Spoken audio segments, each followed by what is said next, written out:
You, as a young E2 or E3, you have so much responsibility and so many people relying on you. And just even as a PFC in the air winger, I knew I could see the direct connection between what I was doing in Garrison to what was occurring in Iraq. And that amount of knowing how many people were depending on my ability to serve them properly was huge, and that motivated me. When you get out, it's hard, even when you get employed in a position of responsibility, to still find that renewed purpose. When I found out that Ralph was going to be on the panel, the first thing I thought about was a motorcycle club and how that's a community of people that can come together, and the positions within that club that everybody has a responsibility, and you know that the other people are depending on you to get that sort of stuff done. So, Ralph, you can't talk about how you even mentioned it. You and I talked before the panel about how finding a motorcycle club brings that camaraderie back and helps give that element of renewed purpose to a veteran. Cool. Yeah, for me, getting out of the military, I had all of that and the excitement and everything that you leave behind. That excuse me, I didn't think it was gonna be this hard.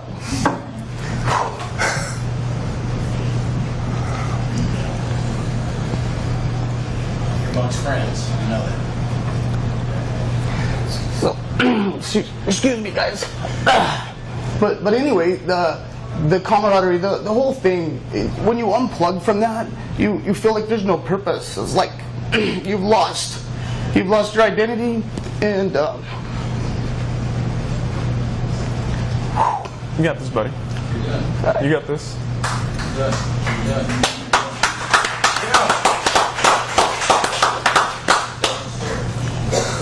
Okay, so anyway, so you lose your identity and you don't have anywhere to replace that. There's nothing in this planet that will replace it.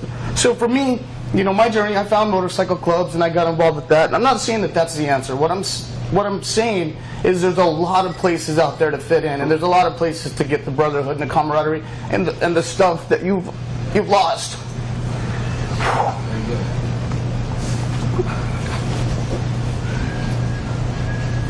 So with that being said, reach out to us, man. And that's what I'm trying to do, is just get this out to everyone. There's people here that care. There's people that want to help you. There's people, like Marines are taking care of Marines like never before. And it's here. Come get it. And let us help you.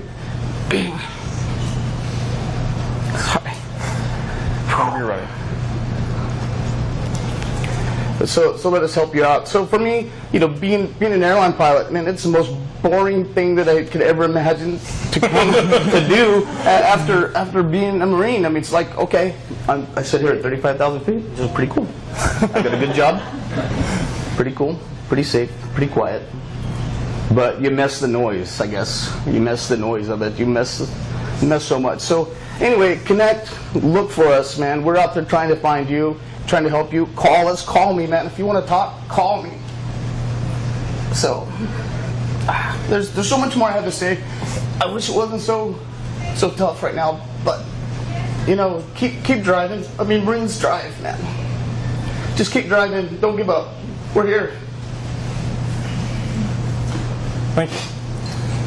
So the third element is mentorship, and no, I know I didn't prime you beforehand that this might be the subject that you're coming to. So I don't know if you'll have something to really relate to this, and if not, we can go back to that story you mentioned in your introduction. But when you're in the military, you're a leader and you're a follower. You experience both sides of that mentorship process. You have people who are leading you, and you have people that you lead. And over 50% of veteran suicides right now are over the age of 50. And one of the ways that I've been seeing success in helping that is connecting Vietnam vets with Iraq and Afghanistan vets, and allowing the Vietnam vet become a mentor to that Iraq and Afghanistan vet, and providing the empathy there, because they both have that commonality of being in the war, but they were two different situations where they can still connect with each other and they can still learn from each other. And I think mentorship is it's very important in that trust and that emotional growth that you find. no, I don't know if you have something to speak on specifically, and if not, you maybe can share us the story that you mentioned in your intro.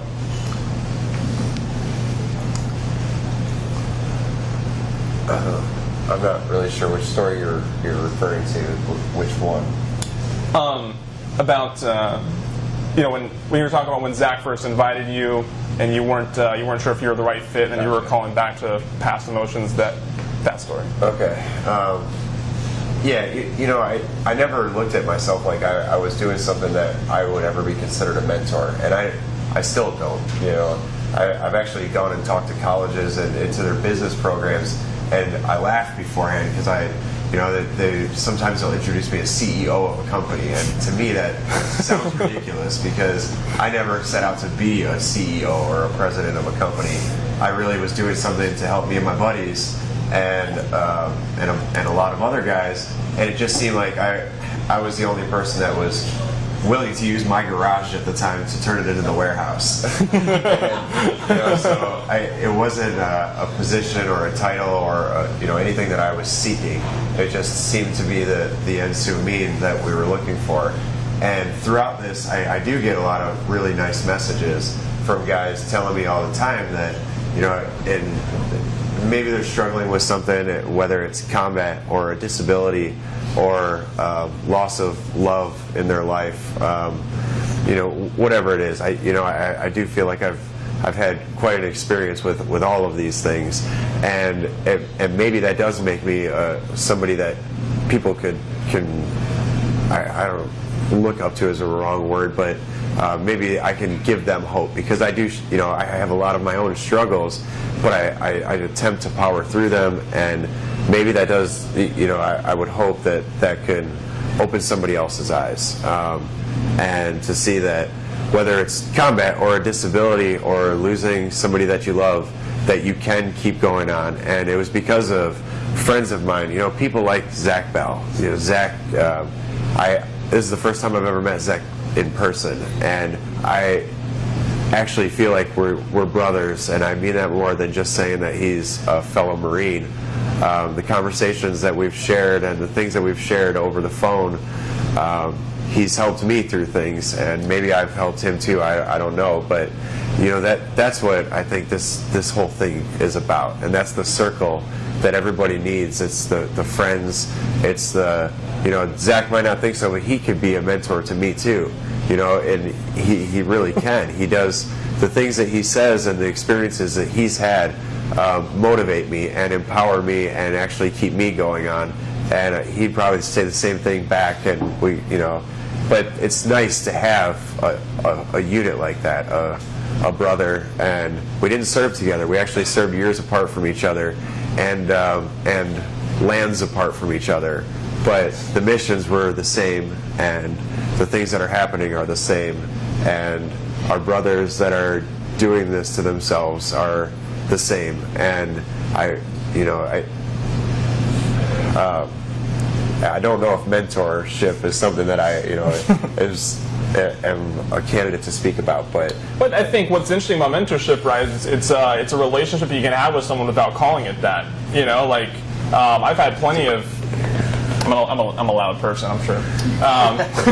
Mentorship is a relationship that you don't have to label, right? I mean, that's not something that you don't have to go out and ask someone, will you be my mentor? I mean, just finding a connection with someone who is obviously guiding you that you're willing to follow. I mean, that is mentorship. Someone being able to give you, that's giving you advice personally or professionally that you admire, that you value, that makes them your mentor. And so I think what's really unique about that, about the relationship within mentorship is it doesn't have to be labeled. It doesn't have to be an official connection. And I think that you're definitely a candidate for speaking on mentorship. Oh, thank you. Yeah. I know Zach thinks that you're his mentor. He talks about you all the time. Low. So I wanted to get specific answers out of each of you for one of the. So the next couple questions are sort of open to the panel. If you have something you want to say, if you're inspired, reach for the mic, grab it, tear it away, and start speaking. I know sooner or later Zach will grab the mic and start letting us know how he feels about everything. That's why I'm holding the mic. I'm keeping it from him right now. Foreign policy. I can see over there. I can see over there. You're ready. Yeah. For all you social media nuts, I don't know if you can see it. It's a little bit smaller, but if you're tweeting, if you're social mediating everything on the stream that wants to share this conversation, hashtag #OneTooMany, ONE, the number 2 many is what we're using. At RR Knockout, at We Are Oscar Mike, at Zachary E. Bell, at Tim Lawson 21. If you can't read it up there on the screen, those are our Twitter handles if you want to attribute us on the amazing things that we're saying right now. So one of the Yeah, amazing things. yeah, amazing things. One of the problems right is it's amazing at how big of a topic this is, and how many times I talk to people about it. I constantly get, "Hey, I love what you're doing. I just lost a friend to suicide last week," or "Our unit just lost 3 guys last month," and it's amazing that we're preaching how big of a problem this is, but yet nothing's happening. Obviously, nothing's really being resolved because this is still occurring.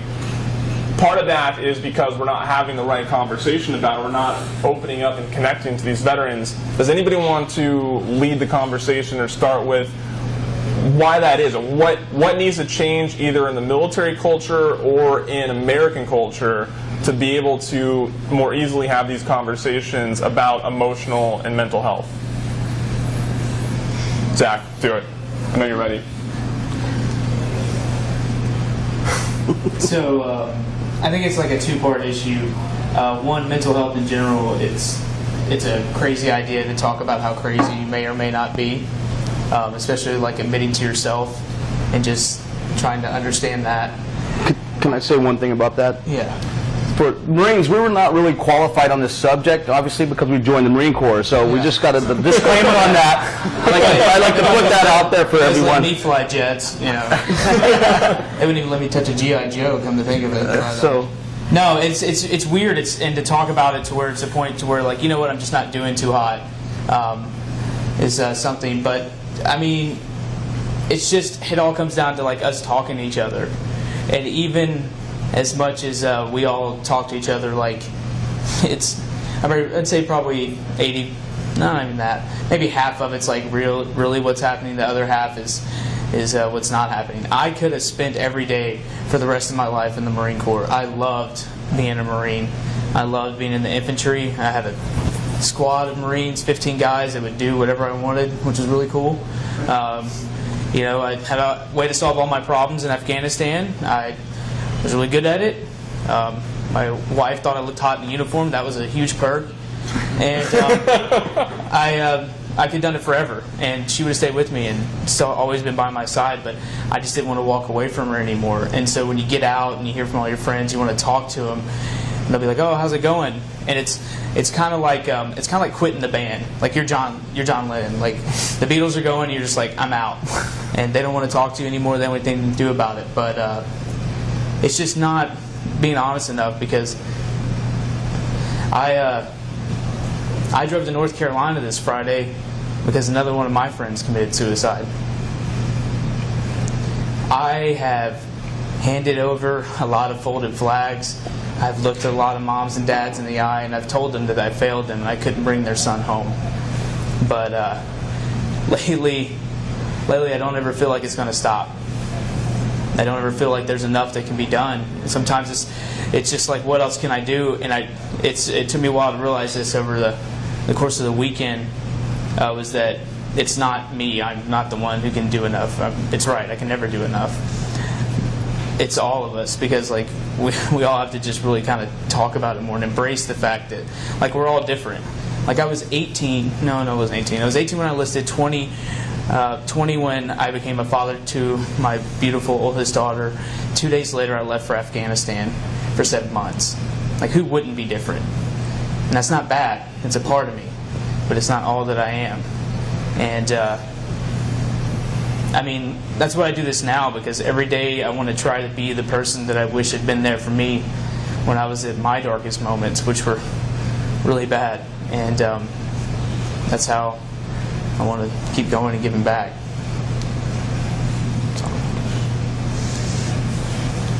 You know, if I can add to that too, it's almost like I think a lot of us would disagree with the letter D at the end of PTSD, and I don't think that it should have ever been called a disorder to begin with. Whether you're in the military or not, people deal with very intense stress in their lives, and post-traumatic stress is completely normal. I think adding stigmas, and you know, in the Marine Corps, I know that it's one of those things where you're almost not allowed to talk to your buddies while you're in and while you're going through anything, because you don't want to be that guy. You don't want to be the one guy in the company out of 150 that's having the problem. You don't want to be the one that can't sleep at night. You don't want to be the one that's having the nightmares. You know, you just don't want to be that guy. And then when you get out, you start realizing and you start seeing the things that happen to your friends and yourself, and you start seeing everybody, or you know, the lines at the VA hospitals and people all with PTSD, and they label themselves with PTSD, and they say I have an issue, but I feel like a lot of times they're not handling it the right way. They're not, and when I say that, I mean they're not talking to their brothers. They're not talking to their brothers and sisters, the ones that actually are going through the exact same thing as them, and it's because they never felt that they could, or they didn't want to be that person, and that's really all that I have to say about that. But I think that goes right in line with that. Yeah, I mean, the whole point of being hard as a Marine, we're not supposed to talk about that stuff, but you know, you've got to talk about it. That's the thing that I think hurts us is it's just not talking. Yeah, you know, one of the interviews I did for the podcast, you know, one of the Marines admitted that he didn't reach out for help because he thought he was going to lose his job. You know, and it's sick to think that job security is the reason why people are contemplating suicide and not willing to talk to other people about it. I think one huge disservice that our military does is, you know, we have service members that go to combat and 3 weeks in get hit by an IED. And it's not like PTSD waits for you to get home to set in. I mean, you're experiencing that PTS, you know, minutes after, once your mind wraps around, you know, what just happened, and you still serve the next 6 to 9 months in combat, completing the mission and doing everything the military requires of you. And when you get home and tell them, hey, I'm, you know, what happened over there started getting to me, I want to talk to someone about it, they start, you know, the military responds to that as if, well, now you're a liability to our mission, when you were completing a mission still for 8 months after the fact, after you had already experienced this, and you're accomplishing that mission in one of the most high-octane environments. And so I think in the military culture, I think that's where the conversation needs to start being more easily had, is letting, you know, the military needs to realize that just because you're experiencing emotional, I mean, we've all been sad. I mean, this is, you know, it's not something that anybody's immune to. We've all been sad, and it's you know, a lot of people just want to go through some sort of counseling, just talk to someone, just to sort of come to terms with what they saw, or just to realize that they're not crazy, you know, for feeling the way that they do. So I think that's my little rant on the military and how it responds to you know, to the emotional and mental health that service members know that they need, and being willing to open up about it. No, I want to touch on Oscar Mike a little bit, because maybe not everybody's familiar with Oscar Mike and what it is you do, and it's one of the few organizations that I really admire as far as giving you know, a new purpose and a new motivation to veterans, and you know, Team Rubicon's another one, Team Red, White, and Blue is another one, providing activity and purpose, and you know, to veterans, and giving them an opportunity to stay active and to continue pushing forward in their lives. You know, take a second to briefly explain, you know, Oscar Mike and what your mission is, and then differences that you've noticed in either the people that you've employed or that you've worked with. Oscar Mike first started, actually, the idea of Oscar Mike was to start a foundation. There was a lot to get started to start a foundation. I had already created a t-shirt that I had used as a fundraiser for me and another Marine who needed extra physical therapy after our 6-month stint at the VA was over, and we wanted to go back. And we wanted to go to somewhere outside of the VA that was a little bit more experimental, and no insurance covered it. So we sold this shirt. And about 8 years later, I was sitting at the National Veteran Wheelchair Games, and I'm listening to all these guys who are having problems affording to get to rehabilitative sporting events, adaptive sporting events. And I just thought, well, for one, this is outrageous. There's all these organizations out there that raise hundreds of millions of dollars, and any one of them, it's a drop in the bucket to send every single disabled veteran to an event. It's not that big of a thing. I mean, for an organization that starts in their garage, it's a big task. For some of these other ones that exist out there, it's a hurdle that they can jump over no problem. But these guys are all sitting in the lobby and they're talking about how broke they are trying to get to events like the one that we were at the time they were talking about it. So I threw out an idea for the fundraiser, what we had done before, and everybody was in a different branch of the service. We had 20 guys in the lobby at the time just shooting the breeze about this, and so it was every branch of the service. The first shirt we started with was a Marine Corps shirt that had the Marine Corps emblem on the front, and on the back it said, "He who sheds blood with me shall forever be my brother." It was a tattoo that me and a couple of my buddies had gotten after we got back from Iraq together the day we got home. And so we started the foundation and we started a company so that we could hire veterans, we could hire disabled veterans. We had this big idea of we would be the perfect candidates to do this because we understand each other. We are our target market, right? And we are who we want to cater to.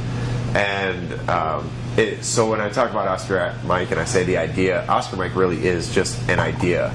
That idea of staying on the move, what Oscar Mike actually means, is what it's all about. It's giving yourself or a friend or a family member a purpose. It's leading by example. When you put on an Oscar Mike shirt and you wear it around, you're letting people know that you stand for a few different very obvious things. One of the things that I haven't talked about is that the apparel is American made, which was very important to us.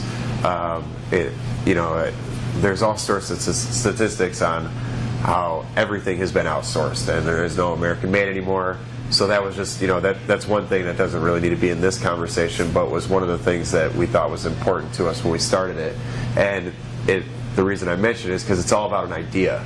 It's if we can better ourselves and better the place around us, our communities and our country and our brothers and sisters and our family members, then everything gets better, right? And it's the trickle-down effect. And that's what Oscar Mike is, and we're crossing our fingers that it works. We're 2 years into it, and we're loving it, and I think that it's going to make a big difference in the world.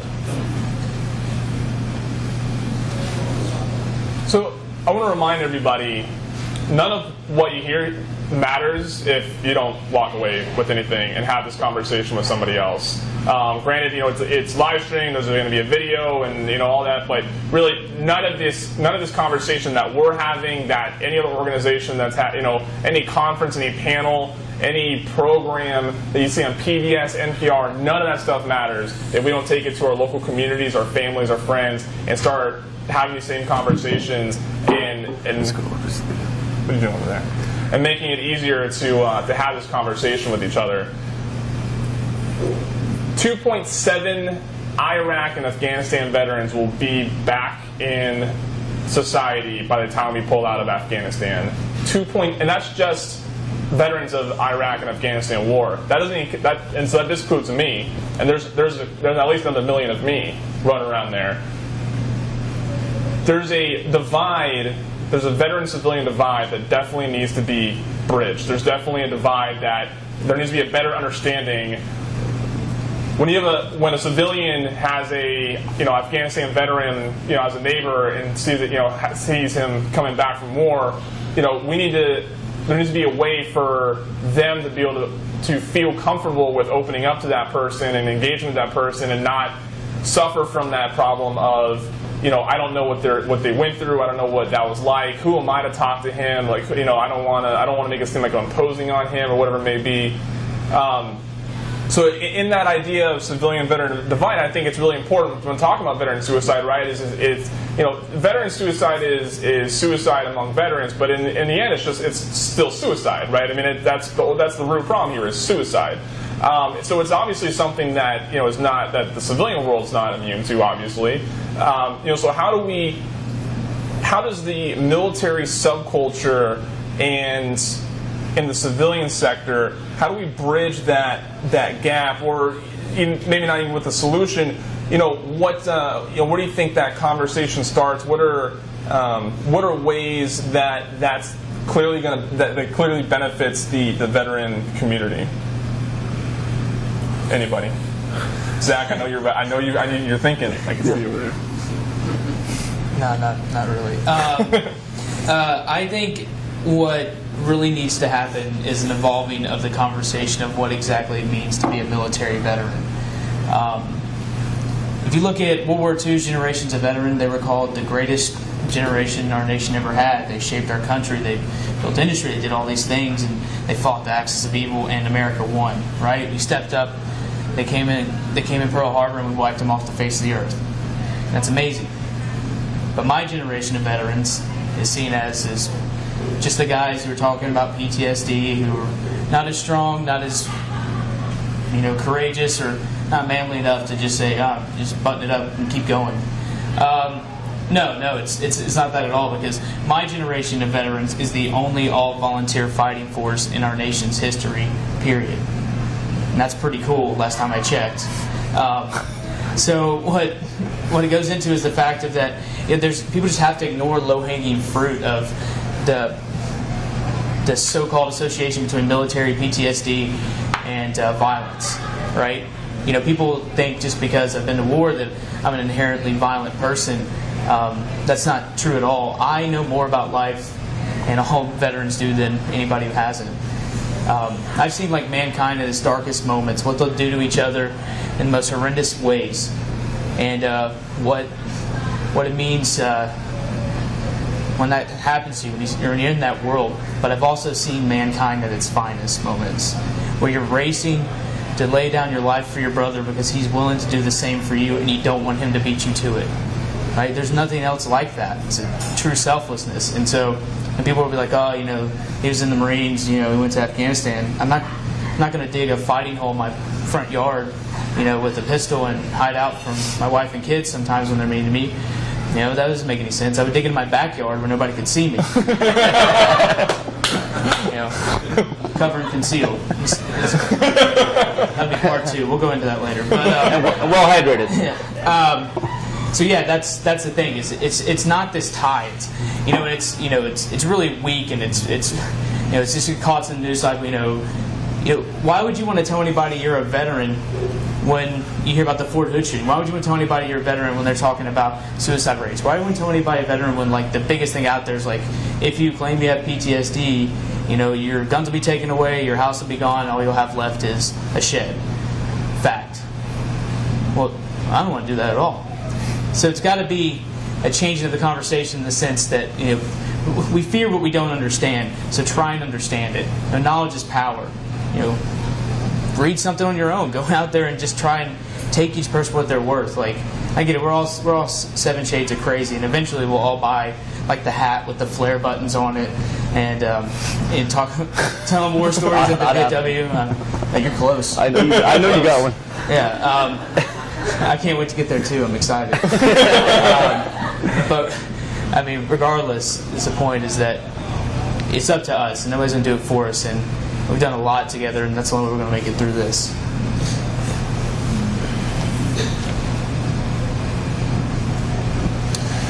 All right, so we kicked off the panel a little bit earlier than I expected. Everybody got in their seats quickly, and we were able to. So I want to first round of questions from the audience, because like I said, this is a conversation we're trying to have. So this isn't a program of us telling you a bunch of things that we know.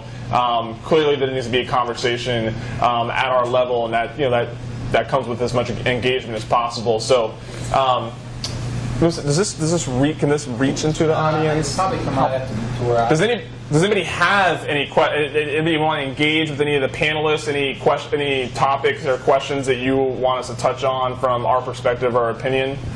Raise your hand. Anybody? Really? Yeah, there we go. All right, start getting some questions rolling. Come on up here if you don't mind. It might be easier. Just and you can ask the question. That way everybody can know what your question is. Would you want to go ahead and No, I don't. Okay. All right. We got time. All We right. have plenty of time. I'll ask the first question. All right. Hey, Zach. How you doing, man? Good, sir. How are you? Good. Good to see you. The first question I have deals with not necessarily what we can do about prevention of suicide, because we all want to do that. But first of all, and I represent the Tennessee Department of Veterans Affairs, what can we do to reach out to the veterans, the OIF, OEF veterans, UDOM veterans, because we know how to reach the Korean War veterans, the World War II veterans, the Vietnam veterans. How do we reach you guys? Is it Twitter? Is it Flickr? Is it Facebook? You know, we know it's not facts, okay?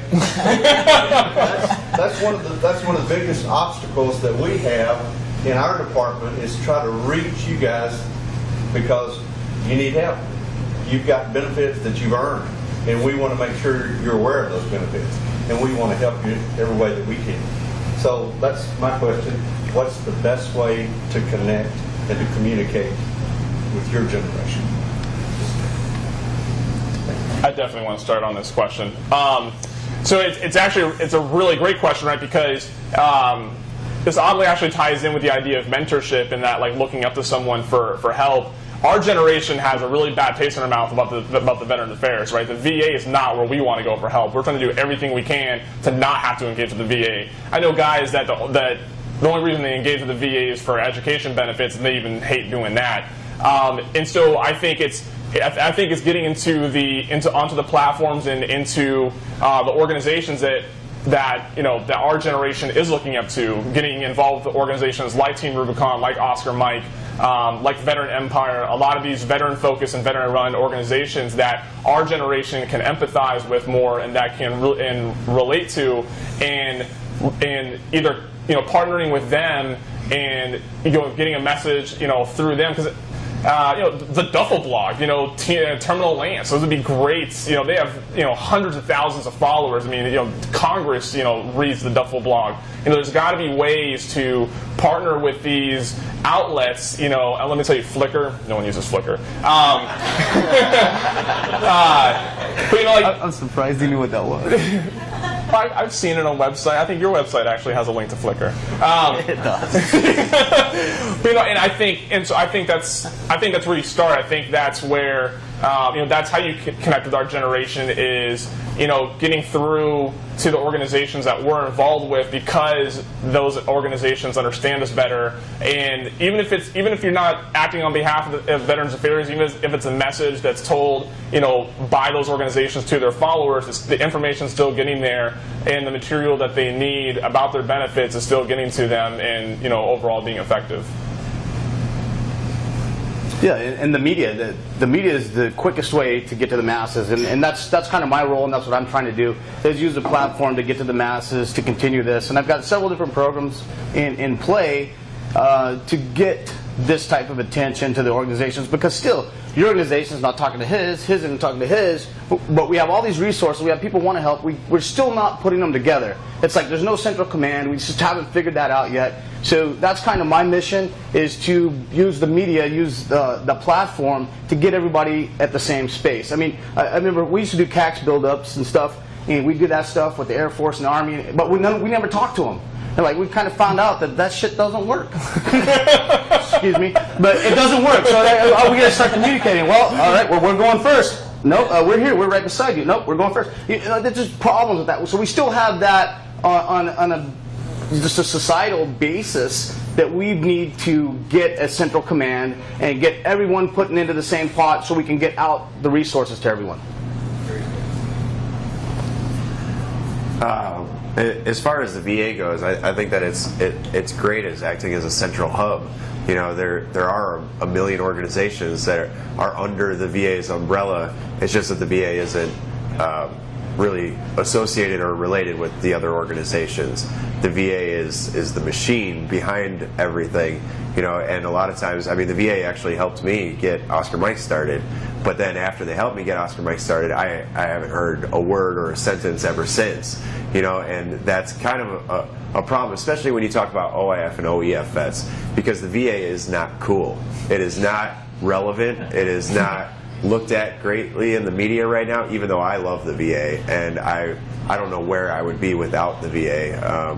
They've done amazing things for me, but you know, they really don't have any connection with a lot of these organizations after the fact. And these organizations are the ones that the guys who are coming home or having problems would associate with, probably well before they would with the VA, because it's a smaller community. It's more,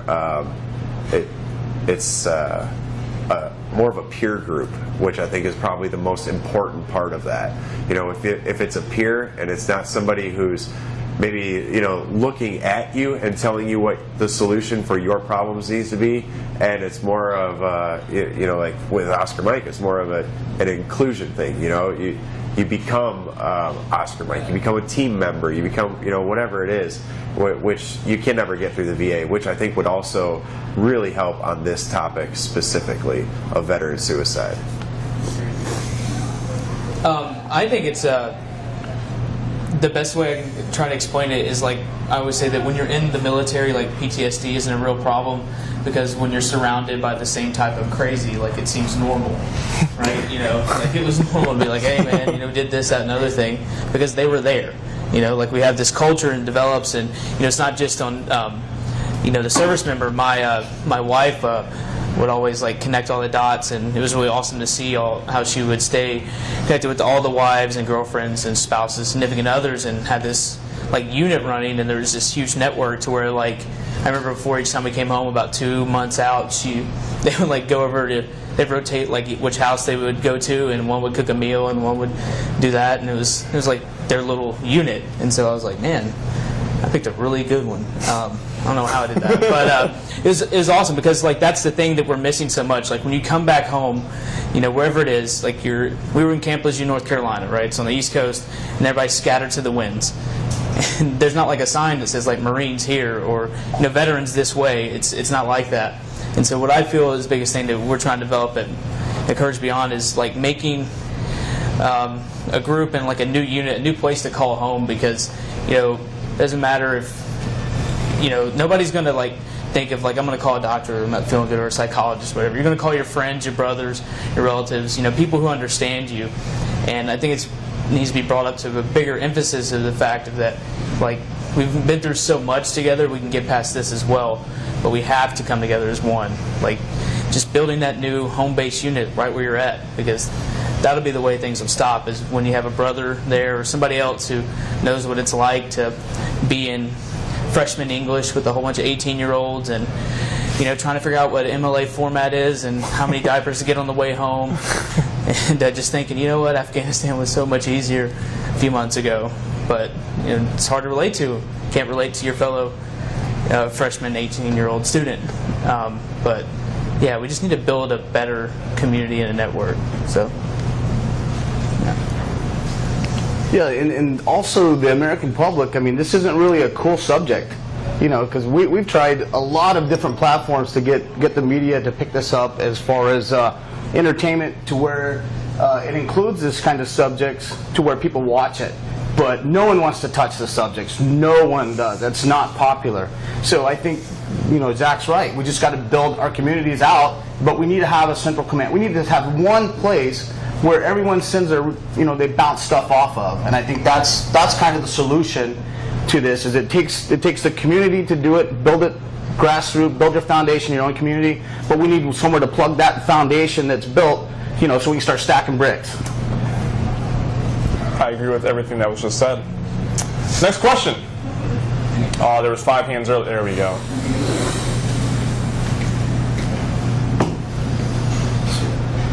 First of all, thank you guys for sharing your stories.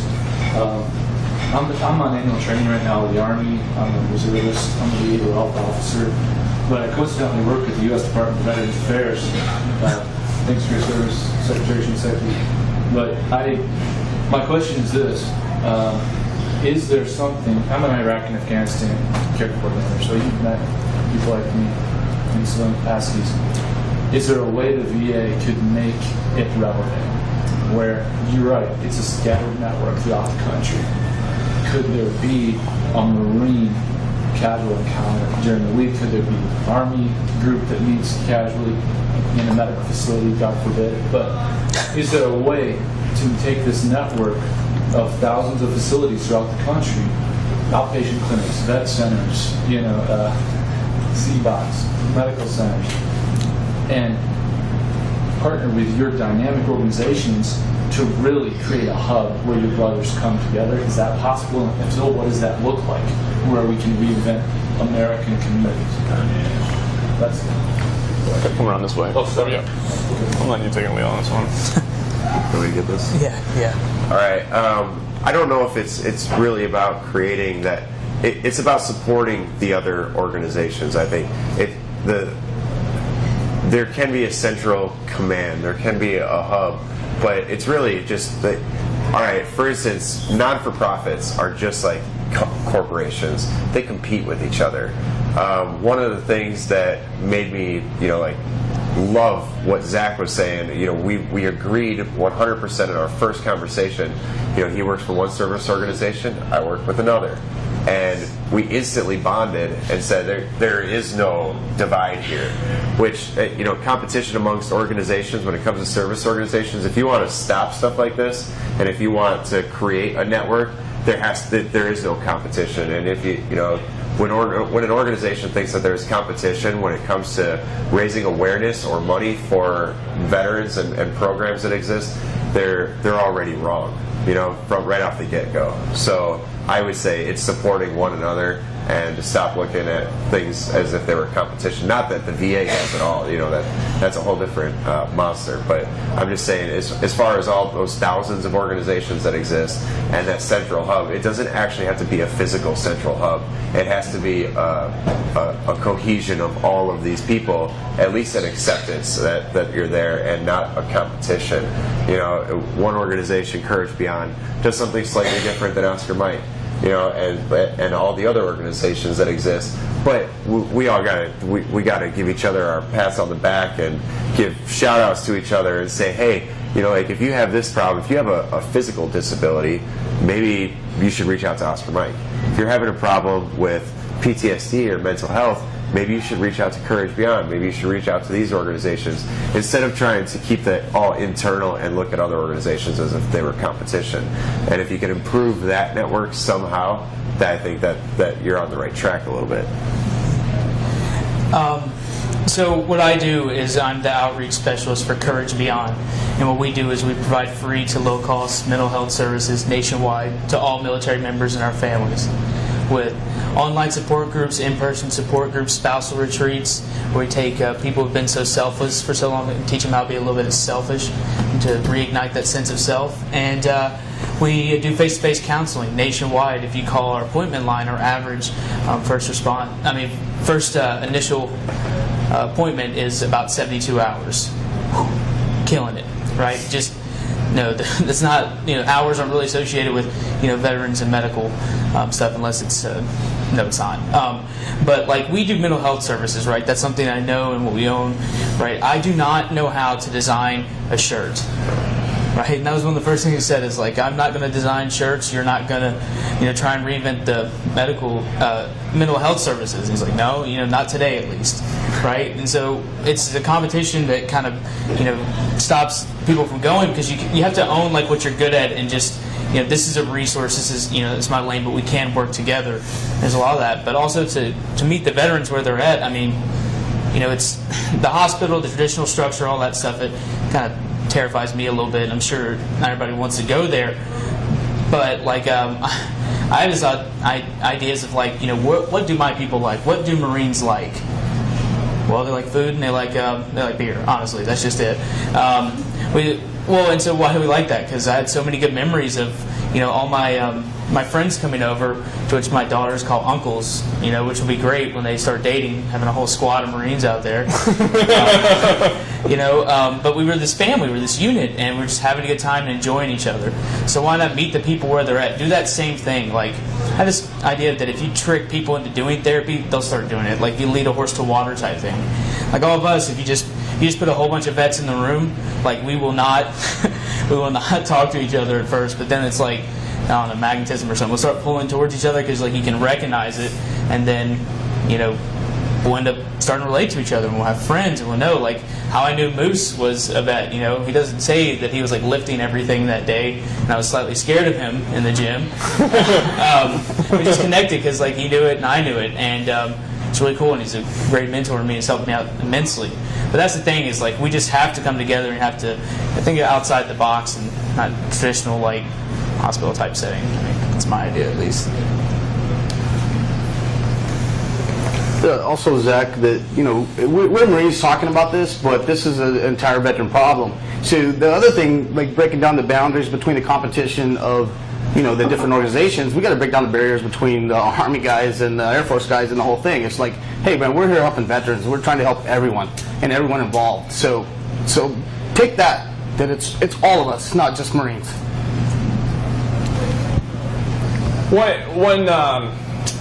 One thing I reiterate a lot when I have these conversations with people is, you know, I don't want to take anything away from combat veterans and what they've experienced, but, you know, if you think about the very few people that served in our military, then think how small, you know, fewer than now are the people that experience combat. You know, not every veteran is killing themselves went to combat. Not every one of them saw messed up things in Iraq and Afghanistan. Some of them just can't get a job, and their spouse is going crazy. Some of them.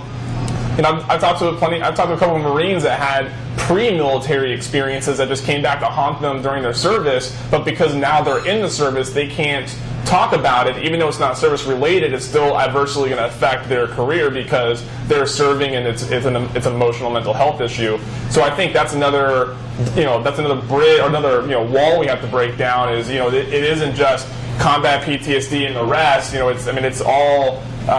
Every issue that that veterans are facing that's making them question the value of their life is equally important, and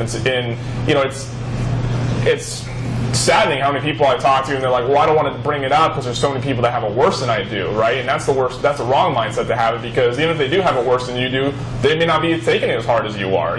There could be someone who, I know guys that went to combat and you would never know because, they never, their emotional stability is amazing. And I know I've met a couple guys that, just had some transitional issues, and that was hitting them really hard. So removing that stigma as well, I think is equally as important when breaking down those walls. Questions. We love questions. Oh, there you go.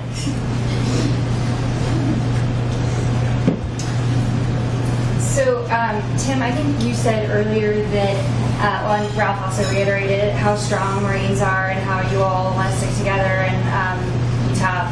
So, as someone on the ground level, how do you convince someone that they need help or are worthy of help with that mentality? Sorry. Yeah. Right. That's tough. That's a really hard question to answer because we're built to be strong and to resist weakness, and in the Marine Corps they say pain is weakness leaving the body, right? And so, and I just in the moment we're talking about physical pain, but when you're conditioned that way, you probably respond to emotional, mental pain the same way. I think this is a lot where empathy and mentorship really come into play. Is when the first event that I ever spoke at was at the American Legion Auxiliary Conference, and I had a lady tell me about like a 19-year-old Marine who was really going through some emotional issues, and he was they couldn't figure out what was wrong with him, and he was pleading out for help. They just couldn't find someone for him to talk to. And my recommendation was find someone in his units that he looks up to and have him talk to him, because that's someone who models the same image that he believes he's supposed to live up to, that can communicate to him that it's okay to feel that way. So maybe it's not possible for the average civilian to tell a Marine of 8 years that it's okay to get a little emotional, but it is okay. But I can guarantee you that that Marine sergeant can let them know, like, look, dude, you are not the only person who's going through this. We all deal with it the same way, and this is this is a great opportunity for you to let me know how you're feeling. So.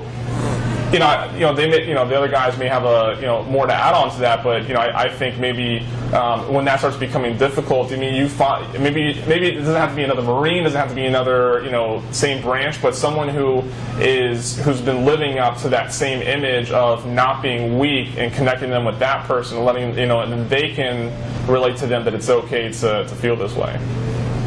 Yeah. I think the key is reigniting their sense of self-worth, right? When you're in the military, especially, just any branch, like, your job is not a job, like, it's a lifestyle. It's who you are. So, like, when I left the Marine Corps, I didn't know anything else. That's all I've known. And you have to teach people that they're worth it by reigniting their sense of self-worth, and just taking... because there's two types of veterans. There's givers and takers. And so we have to take the takers and turn them into givers, because, like, one of the coolest things I've ever done is just, like, going to community service projects or giving back, or kind of my own personal way of showing that, like, I'm not a puddle. I'm at least like a lake of a person. Like, I have some depth to me other than just, saying hoorah and stuff like that, which I do all the time. But it's just trying... I'll put it this way: when you can teach someone that they're worth it, right? You'll give them, like, the most powerful thing of all, and you'll give them hope. Hope is what has built nations. It's led people to do incredible things they never thought possible. It's taken a veteran who was in an accident on no fault of his own, and just because he was turning into a gate at Camp Pendleton, was able to build an apparel company that now provides all sorts of services for disabled and paralyzed veterans, and who reminded me that, like, we're all still brothers in this, and we all have our different struggles, but we can all make it through together. I mean, that's what it is. You have to remember that. Hope is the most powerful thing ever. And we all kind of lose it, because when you get out, you go through that transition first year where it's just like the world is against you, and you're right, it is against you. I've been asked how many people have I killed? How do I have PTSD? And do I know anybody that died? And I was like, wow, this is a great first job interview. I didn't think that would happen, but people feel like, since they've watched The Hurt Locker or Zero Dark 30, that we're connected. And it's not that. It's just, I just don't understand where we're viewed as in such a way, but, like, it's kind of catch-22 in the sense that we're veterans who want to bridge the divide and connect to each other, but we only want to give you so much. This is our world, this is your world. How about this and that? And so it's got to go out there. But yeah, I just think we need to remind people they're worth it again. When it comes to self-worth, one of the coolest things that I get to be a part of is hiring people. And when you see a guy come in who has just had the worst run of luck, and you hear some of these stories, and you just you feel horrible. You pick this guy. You pick one, and you watch what happens over the next 90 days. Give it 1 quarter of working, and you can almost turn somebody's life around when they feel that sense of self-worth, and when they're providing for their families and they have a paycheck. And we, it might be a little bit different with us, because we do, we're surrounded by veterans.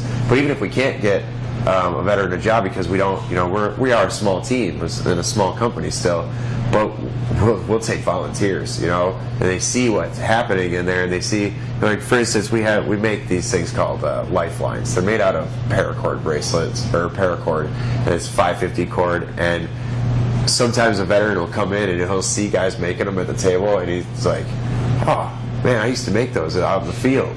And you see, like, their eyes light up a little bit, and maybe they're asking for a job or whatever it is. They say can't, but we really need help making these lifelines, man, if you don't mind. And we're not even, like, with specific people that I haven't been able to pay, you still watch that self-worth, like ignite in their spirit, and all of a sudden it's a, you know, they're on a whole new path all of a sudden, and they're still, you know, even if they're not making money, but self-worth, if you can, you know, lend a hand to somebody to make them feel like they have a mission and that they have worth, I think that's a huge benefit.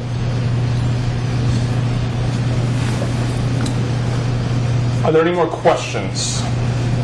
But I don't know that it specifically answered her question. Yeah, I don't know. I think Do you we feel got like lost track the on question that. was answered? Do you feel?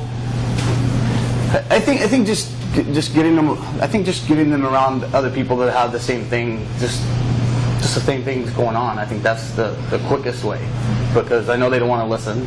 You know, so I think that's the quickest way, right? Yeah, and I think now that I've got a chance to really process the question, think about it. You know, I think that. You know, when we talk about addressing mental health and emotional health, we always try to go to like, well, what we wait for, like that fatal moment. You know, we wait way too long to try to intervene. You know, like we believe that until you see the signs, you know, that everything's okay. When the things we've been talking about up here, like self-worth, renewed purpose, empathy, sympathy, mentorship. Who in the world doesn't want that anyways? You know, why are we waiting to try to give people these things? And so I think that, you know, instead of wondering how, you know, you can, you know, tell a big bad Marine that it's okay to, you know, to reach into his emotions and admit that he's going through some tough times. It's as easy as asking him if he saw the ball game last night, and then following up a couple days later and asking him how his daughter's doing, and just showing that you are interested in their lives, and that provides some sort of rapport. And then before you know it, you know, once that bridge is there, they may come back across it themselves once they trust you, and so you may never even have to ask the question. You're just providing that bridge for them to come back across when they need it. So I think rather than wondering, you know, what do we do once we see the signs, I think it's more like, well, what can we do to just not have to ever see the signs? You know, like, what are the things we can do way ahead of the time? That's simple stuff. I mean, there's no reason why we can't, you know, there's no reason why we can't get people volunteering in organizations and getting that renewed purpose, that self-worth, and providing empathy with each other. And so I think that's probably my best answer for your question. If I can add something to that too, telling somebody that they need help is normally not a good way to go about it. I remember I've been told that I think once or twice, and when I was told that, I was... How'd you do with that? I was offended, and after that, and after I started trying to process it, I realized that that, you know, like, who is this person to tell me that I need help, and what, you know, like, I start relating to my background of being a Marine, and I'm like, you know, this person doesn't have a freaking clue what, you know, like, what I'm capable of. So back off, you know, and I'll process it on my own. I think what Tim was saying about the conversation and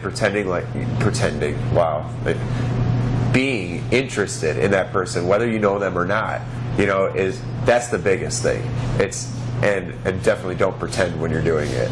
You know, you have to be interested, and you have to follow up and just say, hey, man, how you doing? You know, maybe you're having a rough day the other day. I don't know, but something seemed a little off. Not, you know, suggesting that somebody needs help in therapy, because that I have never taken that well. Yeah, or the psychologist card that you hand to them doesn't go well either. Yeah.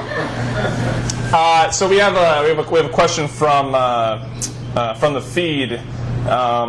Why does it appear that veteran suicide is a bottom-up feed instead of a combined arms type, where the ground and the VA are proactively assaulting the DoD? What? Yeah, wow. I know. But I think maybe what the question is why does it seem like we're looking up for answers instead of having answers amongst us?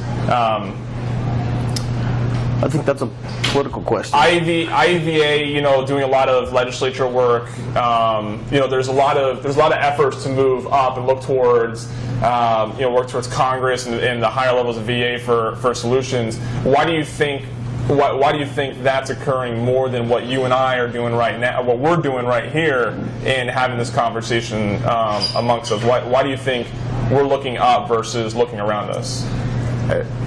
I personally don't think politics solves anything to do with this topic. Check. Take him to church, Dak. Check. Take him to church. Well, I'm going to be in so much trouble when I get home. So it's two things. One, veteran suicide issues itself. There's over 22 veterans a day that commit suicide.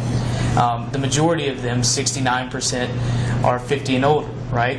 And it's talked about in such a way to where it's like what happens when an unstoppable force meets an immovable object. And I feel that too often it's easy to look up and say, why aren't you helping us, government? You know, you can send us to war and things like that. And to do all these things, we come back and help us again. Well, that's not working. It's completely contradictory. I was never like on patrol and be like, well, why can't you help us, government? No, it was up to me and it was up to my guys, and we have to take initiative. And it's not. And besides the fact is that there's so, like, we outpace ovarian cancer, teen child gun deaths, and cocaine overdose, the veteran suicide rate. And I don't have time to wait because I waited for so long. That's it. And if you're going to try and wait for an answer, you're never going to find it, because I waited and I lost a whole bunch of friends, almost as many now as I've lost in combat. And I don't have time for that. And for me personally, it just came down to a point to where I couldn't just stand the idea of sitting on the sidelines anymore and just saying, you know, I can't believe this has happened. I can't believe he did that, or he's gone now. And then be like, no, well, I'm not going to do anything active about it. It's too big of an issue. That's not going to work for me. That's my thing on it.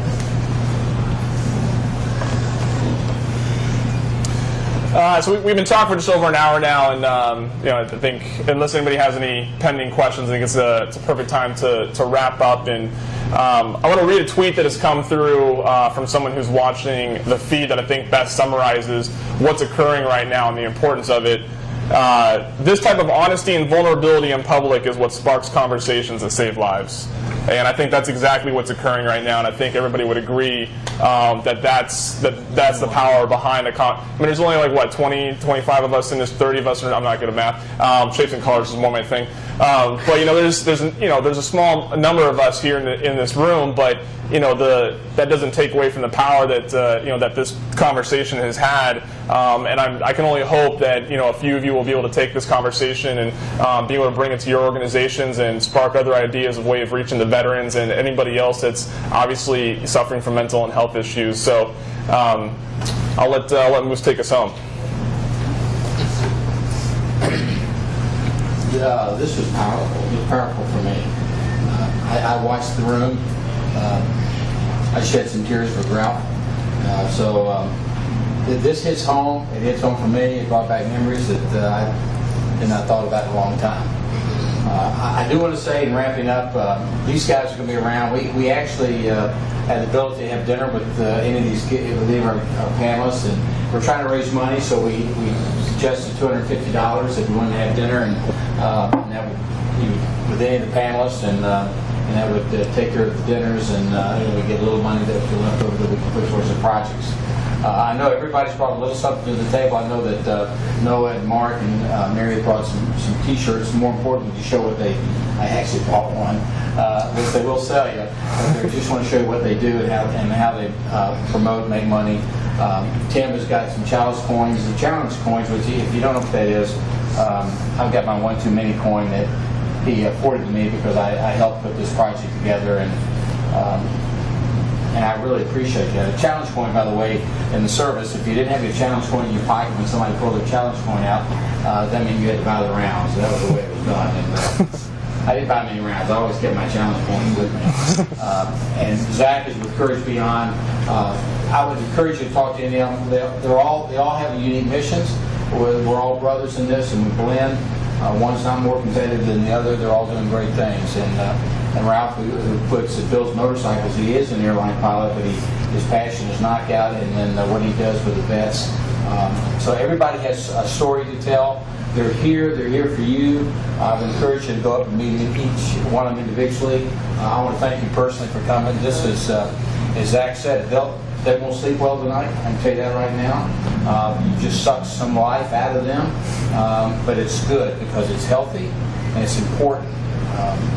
You saw some tough Marines up here that have seen a lot of stuff, and they're not afraid to shed a tear. And I think that's what we need to see more of, and how we can work with each other. So I also want to thank the Southern. I don't think Kendall's in here.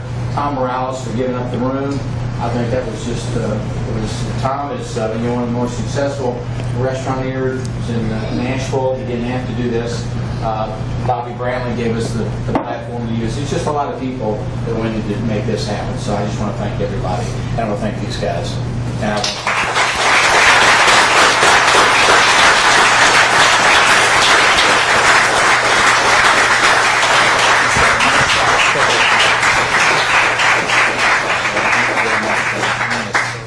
You did great.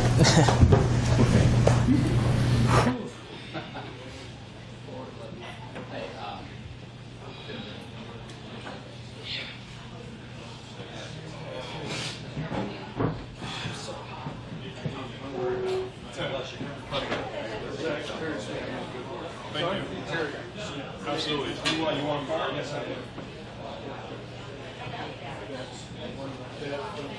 The one thing that I'm a question from I'm really excited about.